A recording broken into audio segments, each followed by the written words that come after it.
بسم اللہ الرحمن الرحیم الحمد للہ رب العالمین والصلاة والسلام علی خاتم النبیین اما بعد السلام علیکم ورحمۃ اللہ وبرکاتہ۔ میں ہوں آپ کا بھائی فضل الرحمن۔ آج کا انشاءاللہ ایک نہایت اور اہم بابرکت موضوع پر بات کریں گے، جس کا تعلق ہمارے ایمان کی بنیاد سے ہے۔ آپ دل کی گہرائیوں سے سنیں، انشاءاللہ بہت نفع ہوگا۔ اللہ کرے یہ باتیں ہمارے دل میں اتر جائیں اور ہماری زندگی سنور جائے، آمین۔ لا الہ الا اللہ محمد الرسول اللہ ہمارے دین کی جڑ ہے۔ یہی وہ دروازہ ہے جس سے ہم اسلام میں داخل ہوتے ہیں۔ اس پر ہماری آخرت کا دار و مدار ہے۔ آئے ہم چند احادیث کے ذریعے اس عظیم کلمے کی فضیلت جانتے ہیں۔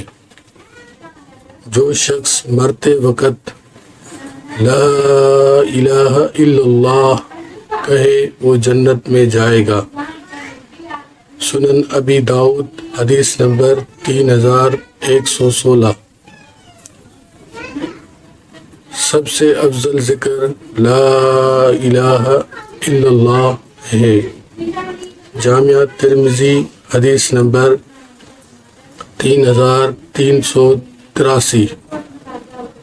اللہ تعالیٰ فرماتے ہیں، اگر میرے بندے زمین بھر گناہ لے کر آئیں اور میرے ساتھ کسی کو شرک نہ کریں اور لا الہ الا اللہ کا یقین رکھیں تو میں ان کے سارے گناہ معاف کر دوں گا۔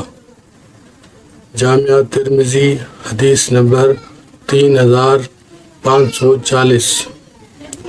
جس شخص نے دل سے یقین کے ساتھ لا الہ الا اللہ کہا، اللہ تعالیٰ اس پر جہنم کو حرام کر دیتے ہیں۔ حدیث نمبر 128، صحیح بخاری۔ رسول اللہ صلی اللہ علیہ وسلم نے فرمایا، لا الہ الا اللہ جنت کے خزانوں میں سے ایک خزانہ ہے۔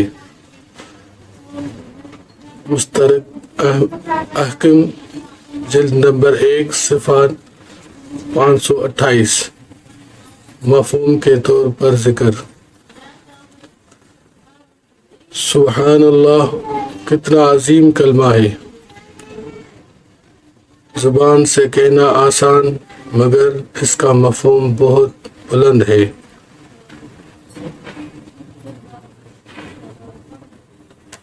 یہی کلمہ دلوں کو زندہ کرتا ہے، قبروں میں روشنی لاتا ہے اور آخرت کے دن نجات کا ذریعہ بنتا ہے۔ آئیں ہم سب اس کلمے کو صرف زبان سے نہ پڑھیں بلکہ دل سے مانیں اور زندگی اسی پر گزاریں۔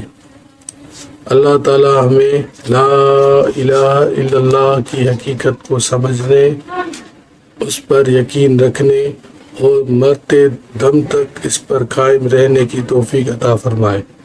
اگر یہ ویڈیو آپ کو پسند آئے تو اسے دوسروں تک ضرور پہنچائیں تاکہ